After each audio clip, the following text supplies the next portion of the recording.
আসসালামু আলাইকুম, কেমন আছেন সবাই? আশা করি ভালো আছেন। তো আজ আমি কোনো রেসিপি নিয়ে আসি নাই, দেখেই বুঝতে পারতেছেন। আজ আমি আপনাদেরকে আমার ডিপ ফ্রিজটা পরিষ্কার করে দেখাবো যে খুব সহজে আপনারা কিভাবে বাসায় ডিপ ফ্রিজ পরিষ্কার করে ফেলতে পারেন। তো দেখেই বুঝতে পারতেছেন যে কতটা বরফ জমেছে, মানে খুবই বরফ হয়েছে, যা বলার মতো কথা নয়। দেখেই বুঝতে পারতেছেন। তো আসলে এটাকে আমি রাত্রেবেলা ফ্রিজটা অফ করে রেখেছিলাম, আর এটা হচ্ছে সকালবেলা আমি দেখুন এর মধ্যে আমি তেমন কিছু দিনে হালকা একটু গরম পানি আমি দিয়ে দিয়েছি। দেওয়ার পর এরকম ছুটে গেছে সব কিছু।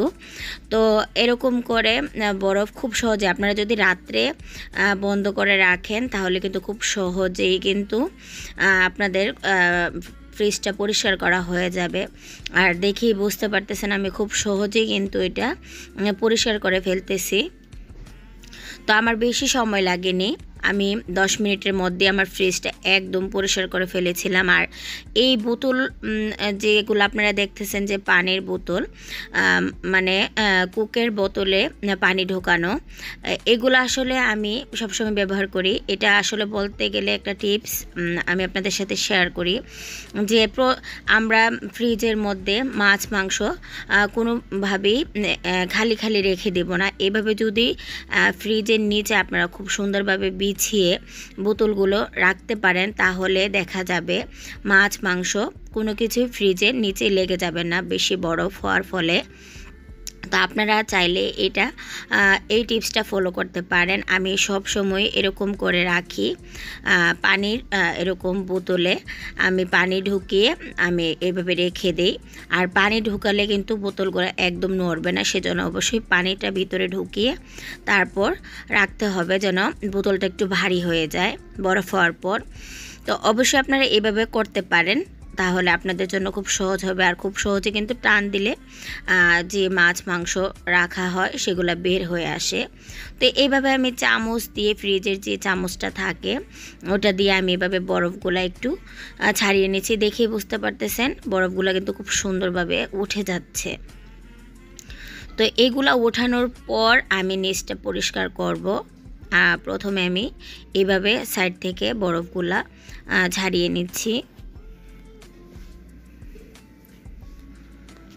তো এখানে খুব সুন্দরভাবে ছাড়ানো হয়ে গেছে। তার আমি এখানে যে পানিটা জমেছে সেটাকে আমি এভাবে করে একটি মগ দিয়ে পানিটা উঠিয়ে নিচ্ছি। আপনারা যে যেরকমভাবে সুবিধা আপনারা পানিটা উঠিয়ে নিতে পারেন। তো আমি এভাবে করে পানিটা উঠিয়ে নিচ্ছি। আর এখন আমি সাইডগুলো খুব সুন্দরভাবে একটু মুছে নিচ্ছি। দেখুন একটি নেকড়ার সাহায্যে খুব সুন্দরভাবে শুকনোভাবে আমি মুছে নিচ্ছি।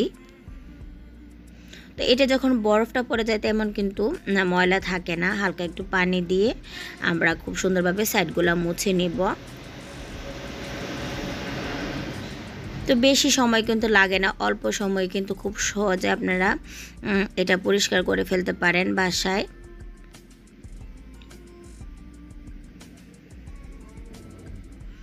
তো এইভাবে করে আমি খুব সুন্দরভাবে এটাকে মুছে নিচ্ছি।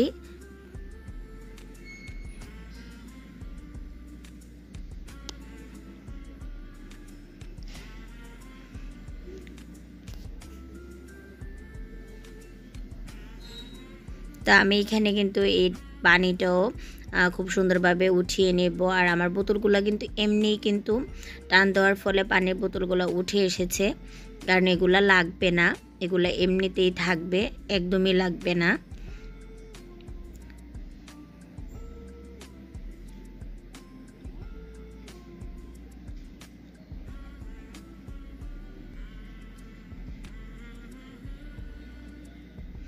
তো দেখতে পাচ্ছেন নিচটা কিন্তু খুবই বরফ হয়েছে, এতটাই বরফ হয়েছে আপনারা দেখেই বুঝতে পারতেছেন। আর এটা খুব সহজে কিন্তু পরিষ্কার হয়ে যাবে। পানিটা যখন নিচে এরকম জমে গেছে তখন দেখুন এই যে উঠে আসছে বরফগুলা, এরকম উঠে যাবে, এই যে এরকম। এখন শুধু আমি পানিটা পরিষ্কার করে ফেলবো।